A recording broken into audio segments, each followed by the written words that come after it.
Hello, I'm Divya A, Assistant Professor, ECE, AJ Institute of Engineering and Technology, Bangalore. So today, continuing with Module 5, Optical Networks, and in this, I had been started with the optical switching networks. So today, I will continue with multi-protocol label switching and optical burst switching networks. So multi-protocol label switching, it provides for the efficient designation, routing, forwarding and switching of traffic flows through an optical packet switched network. So it was originally proposed by Cisco Systems Inc. and was called tag switching. But later it was renamed as label switching when the concept was adopted by the Internet Engineering Task Force for Open Standardization. So this multi-protocol label switching, it uses labels to forward traffic across the various multi-protocol label switching domains. So when a labeled packet arrives at a label switching router, the incoming label will determine the path of this packet within the multi-protocol label switching network. The multi-protocol label switching label forwarding will then swap this label to the appropriate outgoing label and send the packet on the next network hop. So these labels are assigned to packets based on grouping or forwarding equivalence classes. So packets belonging to the same forwarding equivalence class receive the same treatment. Hence the MPLS lookup and forwarding system allows explicit control of routing based on destination and source addresses.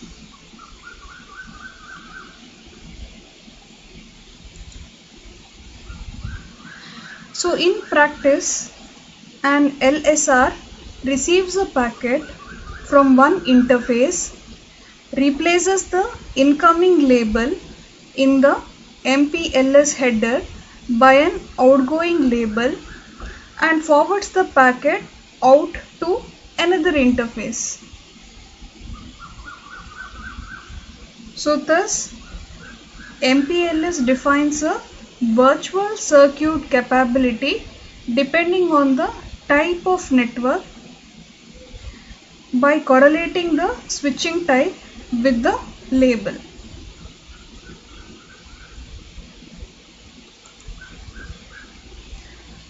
So here this table gives the different traffic types and their related switching and implementation for MPLS.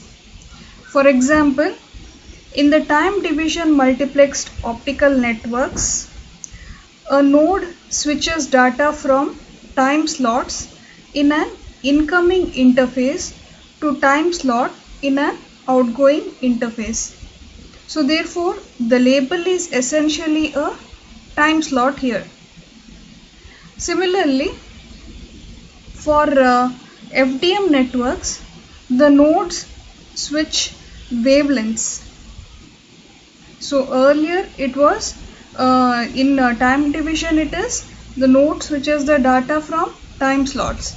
In wavelength, it is the node switches the wavelengths, and the label should identify the wavelength to be switched from an incoming interface to an outgoing interface.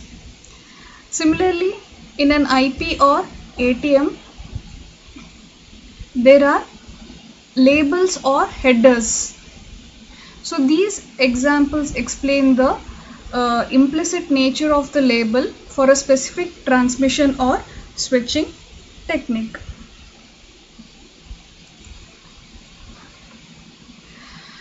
So in order to remain flexible in the current protocol landscape, the MPLS is independent of both layer 2 and layer 3 in the OSI model, and it can support ATM, frame relay and Ethernet as a data link layer. So one popular service provided by MPLS based networks is IP Virtual Private Networks, which is deployed over SDH SORET. So these IP VPNs allow business corporations to create a secure, dedicated wide area network in order to connect their offices around the world without the expense of private circuits or private data networks. So since MPLS is IP based, it is a very essential ingredient for future optical networking. So generalized MPLS extends MPLS providing additional protocols for wavelength and physical space domain, that is optical fiber switching. So it supports transparent traffic using DWDM and OXCs for the implementation of label switching. So here the DWDM, it utilizes wavelengths as label, whereas the OXCs, they use fibers as labels. So for devices that switch in any domain, that is it may be packet or it may be time domain, wavelength or it may be fiber, so this GMPLS provides the control and management planes. So management planes refers to routing, signaling and linking. So generalized MPLS also incorporates the routing protocols for the automatic discovery of the network topology, that is backup route discovery, and announces about the availability of the resources to optical nodes. Example, it may be bandwidth or protection type. So both these factors are significant when an optical link failure occurs.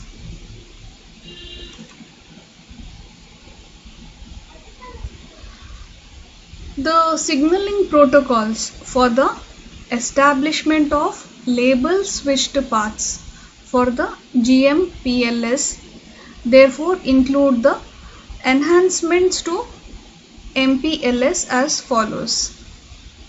That is, label exchange to include non-packet networks, that is generalized labels. And second is establishment of bidirectional label switched paths. And third is signaling for the establishment of a backup path, that is protection information. Then expediting label assignment via a suggested label. And finally waveband switching support, that is a set of contiguous wavelengths switched together. So in addition to all this, GMPLS incorporates a link management protocol which performs the following 4 functions. That is control of channel management, which is established by negotiating the link parameters. So example here is frequency in sending keep alive messages and ensuring the health of a link. Then second is link connectivity verification, which ensures the physical connectivity of the link between the neighboring nodes. And third is a link property correlation, which identifies the link property of the adjacent nodes. Example, protection mechanism. And fault isolation to enable a single or multiple faults to be isolated in the optical domain. So the issue of generalization for multi-protocol switching is dependent on the transmission and device enabling technologies, and therefore in particular speed and efficiency performance improvements are anticipated in the near future. So the next type of switching network is optical burst switching networks. So here this optical burst switching network, it combines the important aspects of optical circuit switching and optical packet switching, and it operates at the sub-wavelength level. So therefore provides for rapid setup and teardown of optical network light paths. So this is a hybrid switching and routing technology, and it uses electronics to control the routing decisions but keeps the data in optical domain as it passes through each optical nodes. So the packets with a common destination are aggregated in edge routing nodes into larger transmission units called a burst or a data burst. So each of which is transmitted separately from the data control packet, which is called as the burst header cell, which contains all the necessary information. So here this figure, it shows the concept of optical burst switching. So we can see that there are 4 edge routers of a large network. So they are shown to establish link between data sources, transmission and receivers. So individually or by using this multiplexers or demultiplexers. So optical burst containing both the here data burst and the BHC, that is burst header cell. They travel on a control channel. So an ideal channel on the access link is selected when a data burst is required to be sent, whereas the BHC travels on the control channel ahead of its associated data burst in time. So data burst will be burst header cell will be ahead of the data burst, and it is processed electronically at every node along the path. So the OBS edge router, on receiving this burst header cell, assigns the incoming burst to an available channel on the outgoing link leading towards the destination, and establishes a path between the specified channel on the access link and the channel selected to carry the burst. Later it also forwards the BHC on the control channel of the selected link after modifying the cell to specify the channel on which the burst is being forwarded. So this process is repeated at every routing node along the path towards the destination.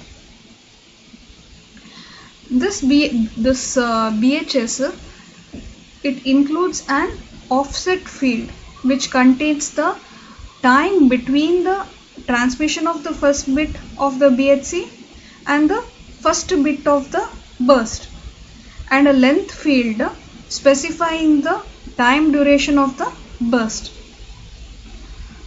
So one or several channels on each link can be reserved for control information that is used to control the dynamic assignment of the remaining channels to user data burst. So it should be noted that the WDM transmission links, they carry a number of wavelength channels, and the user data burst can be dynamically assigned to any of this channel by the OBS routers.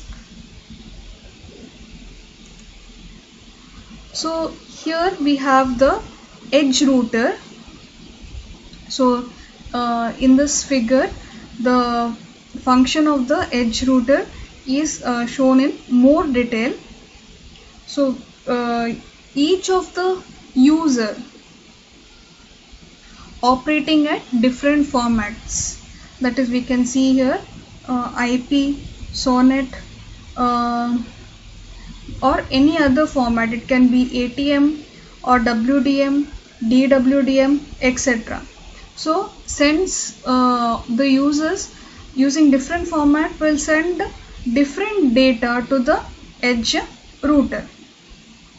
So the router disassembles the data, and it will issue BHCs. So you can see here C1, C2 on the data control channel given here by DCC. So in advance for burst 1 and burst 2.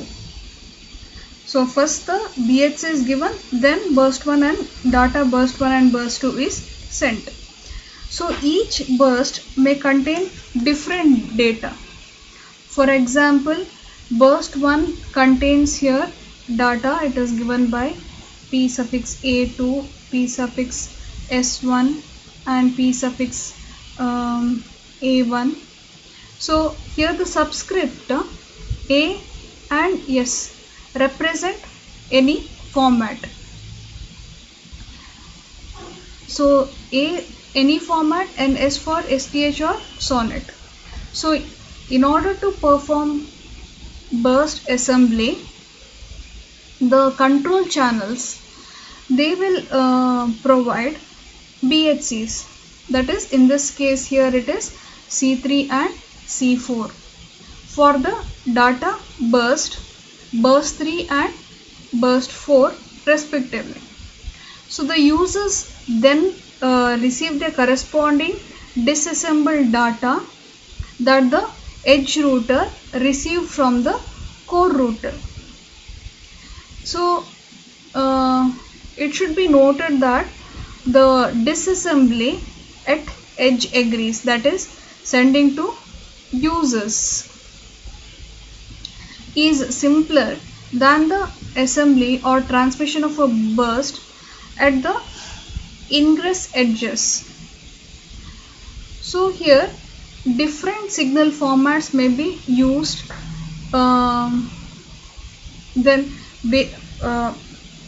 Different signal formats may be used. Then various signaling and control protocols can be employed to enable the optical burstification and OBS routing.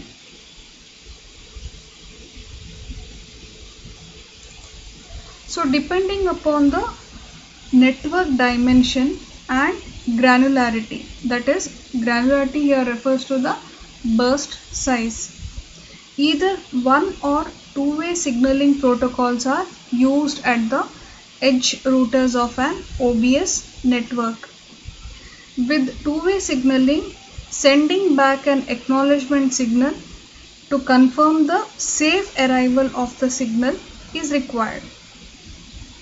Whereas in one way, no such feedback mechanism is available. That is a one-way signal protocol. So one-way protocol include tell and go and just enough time. So these are also referred to as one pass reservation protocols. So examples of two-way signaling protocols are tell and wait and just in time, which are used for the purpose of burst reservation and scheduling.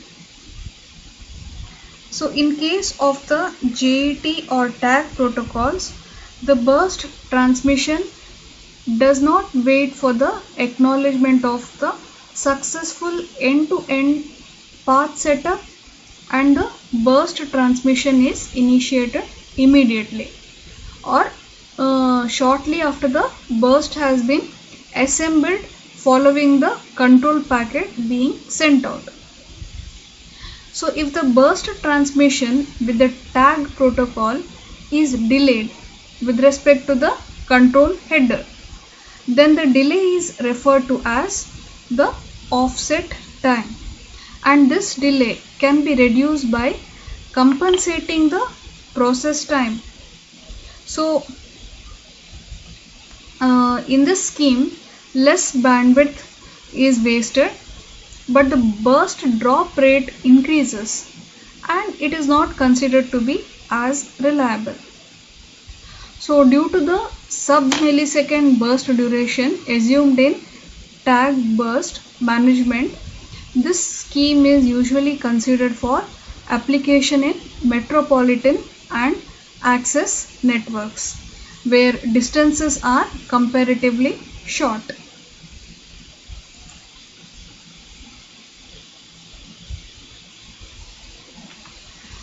So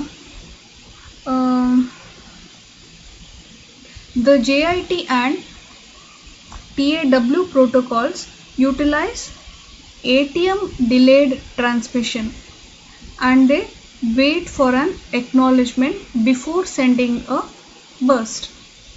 So this process assumes conventional end-to-end transmission, that is virtual path, leading to a setup delay for the optical burst. If the intermediate switches are set in advance during the setup phase to avoid this delay, then the bandwidth wasted can be much higher than the bandwidth actually needed for the burst transmission. So in addition to burst reservation, burst scheduling assigns and manages the resources for individual burst switching nodes. So burst scheduling schemes can be classified based on the duration for which resources are scheduled for a burst. So the first is the reserve a limited duration RLD and a reserve a fixed duration RFD schemes are commonly adopted for burst reservation. The RLD requires the sender to signal the start and end of a burst, and resources are explicitly reserved until the end of burst transmission. So for each resource, the idle time, that is the duration when the resource is free or available, is recorded. The RFD scheme, however, considers the exact start and end time of burst for resource scheduling. So advanced techniques referred to as adaptive and autonomic OBS have also been proposed, which can learn and adapt new routes after acquiring network information such as wavelength routing, wavelength selection, protection and the information related to the restoration mechanism. So such OBS techniques use a feedback mechanism to optimize the selection of control and routing information, and therefore they are capable of being both self-protecting and self-optimizing. Thank you.